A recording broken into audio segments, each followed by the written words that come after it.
Welcome to the Politics of Everything. I'm Amber Daines, your host and podcast producer. This is a half hour of power, a podcast dropping every week where I unpack the politics of everything, from money to motherhood, nutrition to narcissism, startups to secularism, the environment, equality, and much, much more. Our guests are seasoned in the field or topic of their choice, even if you've not heard of them yet. This is a non-partisan show. So while I love exploring varied views and get a buzz from a healthy debate of ideas, this is not a purely blue, white, green program. Please subscribe, tune in and enjoy the politics of everything. The tech field lags behind on workplace gender equality. There's a stark difference in hiring quotas, salary and retention for women in tech compared to their male counterparts, pointing out deeper inequalities and foundational problems in the industry. Today, my guest can talk exactly on this topic. She's a force behind Women Impact Tech, a community for collaboration, professional growth and belonging to inspire, educate, empower and advance women in tech. And that is her big goal. Paula argues that just because a company has a good diversity, equity and inclusion or DEI statement doesn't mean they follow through. It's about building support systems, having an active and purposeful mission to elevate your employees, especially women or other underrepresented groups in your office. Companies must be clear that through action that they believe inclusion is a key contributor to their overall company success. I'm so keen to find out more about this topic. So here we are to discuss the politics of women in tech. Welcome to the podcast, Paula. Thank you. Thank you so much for having me today. Podcasting remotely can be challenging, but it doesn't have to be. Since 2017, I have relied on Zencastr's all-in-one web-based solution to make the process quick and painless, the way podcasting should be. If you know me, I'm pretty obsessed with quality guests, quality content, and quality sound, and that's what Zencastr allows me to do. Not to mention, it's really easy to use, even for my guests that aren't particularly tech-savvy. There's nothing to download. They just click on the link and we start recording. Zencastr is all about making your podcasting experience easy, and with everything from local recording to automatic post-production all in the one tool, you don't have to leave your browser to get each episode done. I want you to have the same great experience that I do for all my podcasts and content needs. So I have a special offer for you. If you go to zen.ai/politics of everything and enter this promo code, you'll get 30% off in your first 3 months when you sign up to Zencastr Pro. That's ZEN.AI, politics of everything. It's now time to share your story. So tell us about young Paula. Did you know what you wanted to be when you grew up? Was it, did you want to be an investment banker? Did you want to be the next Steve Jobs? Did you have an idea when you were a kid? And kind of how did you land where you are today in terms of your career trajectory? Yeah, no, Amber, I had no idea. So as a young girl, really young, I remember seeing pictures of these Vegas showgirls with these gorgeous headdresses. So for a very long time, I told everyone that I wanted to be a Vegas showgirl, and my parents were absolutely mortified. So that was the funny part. And then I went through a stage where I really thought I was going to be a lawyer. And very specifically, I wanted to be a divorce lawyer. I was very interested in supporting women in these divorce cases where I felt like often women, even in that environment, didn't get a fair shake. Then I went to college, found that I didn't really love the courses in law, and found myself really gravitating to courses in English and communication, more the humanities field, the touchy-feely, speaking opportunities and things like that.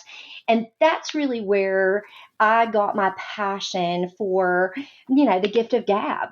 So my very first job when I graduated from college, I started working I own my own business, so I started doing some sales. It was in the restaurant industry. I loved working with the public. I loved feeling that I was making a difference, but quickly learned as a young entrepreneur that working, sometimes up to 70 hours a week was just too much. So I decided to go into the workforce, got my first job in working for a publications company. I did fundraisers for schools. I loved that work. And that company, I stayed with them for a decent amount of time, about 3 or 4 years. They went through a restructure and I decided to go back and get my master's degree. Wow, that's an incredible journey. Yeah, focused on more business since I had spent my, 4 undergraduate years focused on things that I loved and was more passionate about, I decided if I wanted to go into business, I really needed to get serious and further my education. So while I was doing that, this organization, a headhunter, came after me and wanted me to do staffing and work for this organization called Manpower Group. And Amber, it was interesting. I had told them I was going back to school, didn't think I could balance both. And I tell the funniest story that people still give me a hard time about. Mm. But my mom said, I think you need to focus on your MBA and don't try to work while you're doing it. I said, Oh, Mom, I've done the research. I've looked at my sorority sisters that are in this industry, and it's the pretty girls, not the smart ones. Well, to say that I ate those words for the next 22 years is an understatement. Many times in my career at Manpower Group, which lasted many years, I was there for 22 years. It was a fantastic opportunity to grow and develop. And really, I had amazing global opportunities as well as leading their North American sales organization. It was a phenomenal career. But throughout that career, my mom would remind me, Are you sure you want to stay in this industry? Remember, this is the pretty girl industry, not the smart girls. You finished your MBA, you've got a lot to offer. Would you consider doing something else? And I really stayed for a long time. And part of that is I was given many opportunities. I was one of very few female executives in the organization. And so I felt really honored to have a company that valued me and I felt like I could grow. But towards the last few years during the pandemic, I longed for a career where I could be more focused on some of my passions around diversity and more mission driven work. So I found this opportunity with Women Impact Tech. It aligned beautifully to the work I had done in the past around staffing and understanding employment and technology, specifically around hiring technology in the marketplace. And it married beautifully with my ambition and desire to do something in the diversity area. And this one just happened to be very focused on equity for women in the workplace. So the rest is history, so they say. I started in October of last year, and I've had the opportunity to really focus on building this business that in the past has been a business very driven towards events and hosting networking opportunities for companies and women technologists. And now we are starting to do memberships and offer thought leadership and really support them in a more holistic way as part of our mission. And it's been an honor to carry the badge as president for the company. So, women in tech seem to face so many challenges, which in 2022 is a little bit hard to believe. It's not the 1970s anymore. Yeah. You talk about the inequity across the board. Women tend to be both underpaid and underrepresented. Yeah. And I read somewhere, this figure that I think your team shared with me that female managers in tech companies make 10% less on average than their male counterparts across, many major cities, perhaps globally, and they make up just 30% of the total tech workforce and 4% of the computing workforce, and no senior leadership roles, generally speaking. I'm wondering how we can speed up the change and sort of, level that playing field. Do you have any ideas? Is there any sort of quicker fixes than just, banging on about this? Yeah, so I would tell you this past, 6 months, there have been some very promising studies. Some really great organizations are doing research where companies are definitely taking notice that they need to diversify their leadership in the tech area to catch up, right? And really move in a more progressive way with their technology and innovation within their organization and their digital strategies and so on and so forth. So all that looks great. Many companies are even documenting and publicly stating they want to hire women in technical leadership roles, which is, even though we've lagged behind in tech in general, leadership is an area that it's been even more dismal when you look at the statistics. So those are very positive signs that companies are recognizing the necessity to actually diversify their leadership and the thoughts of their leadership team to ensure that they're bringing, innovation to their company. And the companies that do that really well, it's documented that they are more profitable at the P&L statement. It's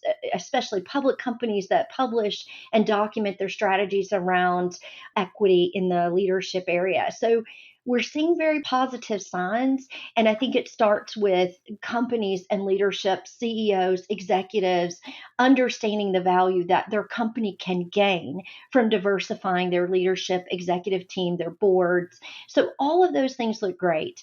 Where I still have concern, Amber, is that while they're making the right moves, having a deep understanding of what it takes for a female executive to thrive in their career is where I'm concerned we're going to continue to fall short.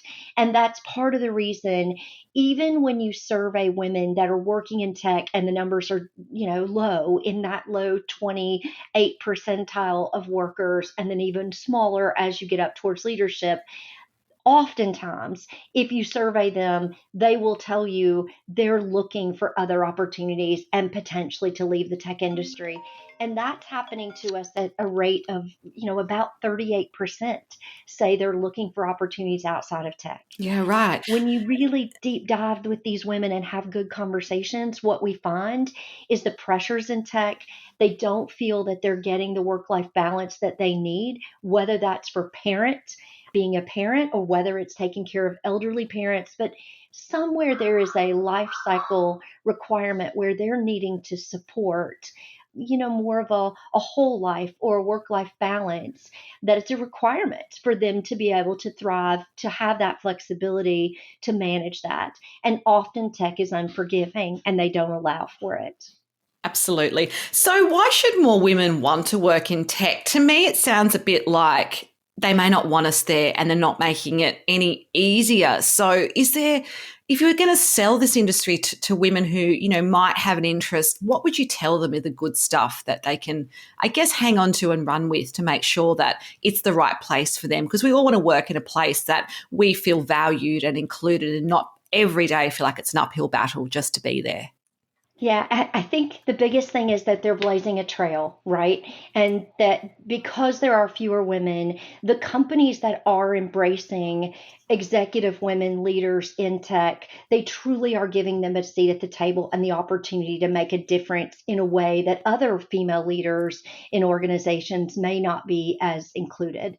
So while the numbers are dismal and while we are continuing to blaze this trail, the women that do take a front row seat and are willing to put in the energy and be the first to blaze that trail, or one of the first, they are getting an opportunity to make that journey easier for other women. And if they're passionate about mission and purpose driven life and work, that's going to be something that strongly appeals to a certain population of women.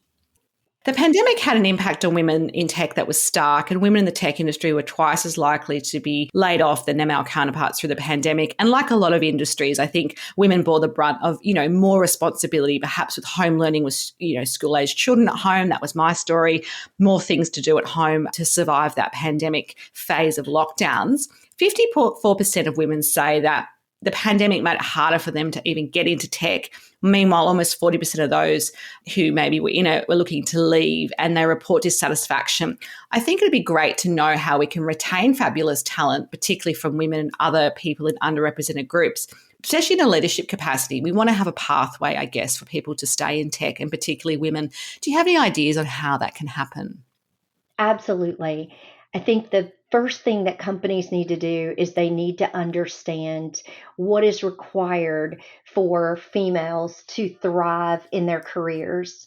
And I think what we have found is that most women that did take the brunt of the impact of the pandemic in the US, I don't know if you had seen these numbers, but it was over 800,000 women that were displaced during the pandemic. And then compared to only 200,000 men that were displaced in the US during the pandemic. And so when you look at that staggering statistic and you understand just like you said, Amber, most women had the responsibility for taking care of the children, that when there was no daycare opportunities, when they were having to homeschool and still be there for their children while they were in a learning environment from home. And it made it almost impossible for them to balance that and continue to be very feel that they could be a contributor in their corporate environment or their work environment. The other thing is that we bore the brunt of elderly care.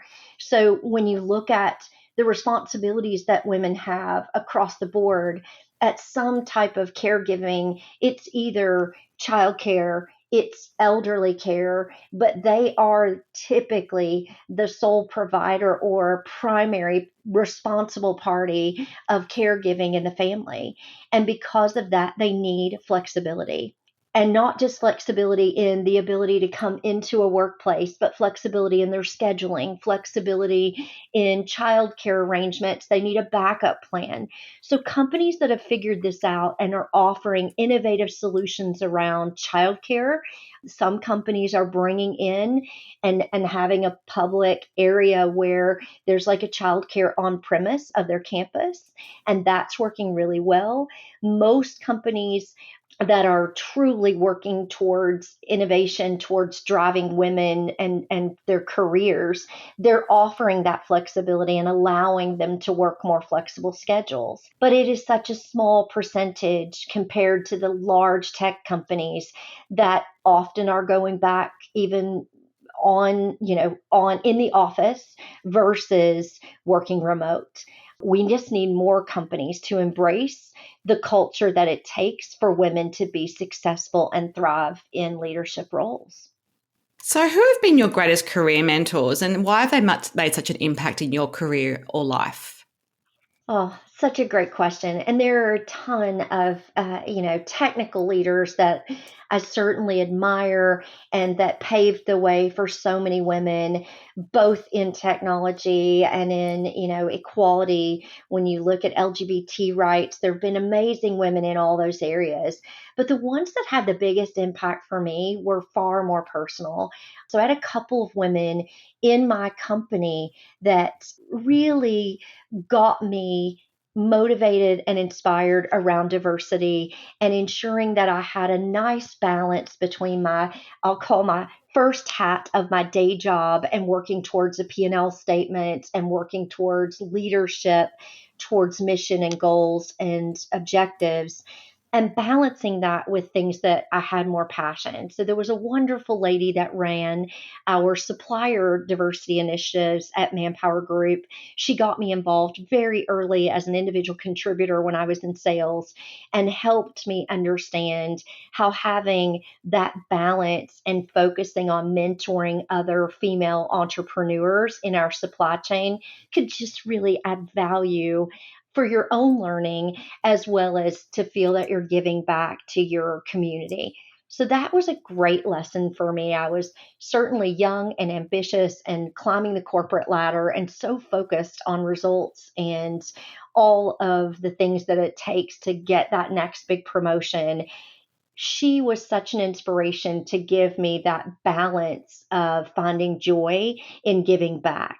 And she taught me how essential it was to have that balance and give back, not just to mentor within my own organization, but to mentor other female entrepreneurs who were looking for support and advancement of a lot of their business challenges. So that, her name was Kathy Greco. I can't say enough amazing things about her because she had such an impact on just all the things that transpired later in my career.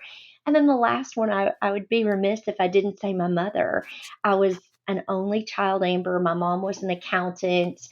She worked when many working mothers in the late 60s and 70s weren't working. They were definitely at home taking care of their children and being a homemaker. And my mother was very passionate about work, and she found true passion in contributing in a different way towards work versus just being a mom. And that was a hard journey for her, but she stood her ground and she taught me, we're in a very different time today, but I can remember when I started it, really advancing my career, I would wear navy and browns and, gray. And she would say to me, you need to embrace your femininity. You have worked really hard to advance your career and embrace the fact that you're a beautiful woman and wear pink and be strong and be proud of that femininity. Don't try to be one of the boys. And I try to keep that in my mind to remember that I can be a proud feminine woman and still be a strong leader. And I never let her words go, unspoken in my head. Absolutely. If we spoke again in a year's time, what would be the number one thing you have hoped to have changed in your business or career, and why? Oh, that's a tough one. I would love to see the, diversity and equality and inclusion numbers continue to not just in the clients that we serve and help sponsors that are looking for support around those topics, but to continue to see those numbers improve across the globe. And I know women in tech, we've been on a very long journey, but I think we're at the cusp of seeing great transformation. I hope that the pandemic has given us at least some glimmers into if you offer women the opportunity to do work life balance in a more flexible environment, they can contribute in such a very positive way. I hope we see that that continues post pandemic in companies and that the numbers continue to show statistically we're making advancement. If in a year's time we could compress those, we could, start to close that gap and see more women in tech and more women in technical leadership roles and staying for greater, lengths of time and not statistically saying they're looking for another industry or another opportunity, those would be huge for me. And just personally, Amber, one of my goals is to ensure that we're not just providing at Women Impact Tech a network environment for women in a single venue or at an event, but that we've created an environment and a network that virtually they can continue their mentorships and get thought leadership from us and support in their career so that they know they have a partner to come to if they need to make a change in the career so that they can stay in tech and feel supported along that journey. And a final takeaway message for us as we wrap up today on the politics of women in tech. I guess the final message is continue to invest. I think we are seeing young women that are showing extremely strong interest in technology that we haven't seen in the past. I've often said we need to get young girls engaged earlier, get them in STEM activities, allow them to take risks on the playground. Don't discourage them. Don't tell them to be careful. Much like their boy counterparts or their brothers, we need to give them the opportunity to be more risk takers and introduce them to STEM activities. And we are seeing that change. I think we could do more. And you can do that as a woman in the industry or outside the industry, as a mom, as an aunt, as a friend, as a neighbor, a grandparent. There's so much that you can do to enrich young girls' lives and help expose to them how technology can really change their world. It's been such a pleasure to have you on the show today. If you do want to connect further with Paula, of course, there's some details on our show notes. Until next time, take care. Thank you. Thank you. Thanks so much for listening today. If you've enjoyed the politics of everything, I thrive on your feedback. So please add a short review and share the podcast with your network through Apple, Spotify, and all the usual suspects. I'm always on the hunt for new and diverse guests, so if you or someone you know has a fresh idea you're busting to get out there, please email me at amber@amberdanes.com and my crew will get back to you very soon.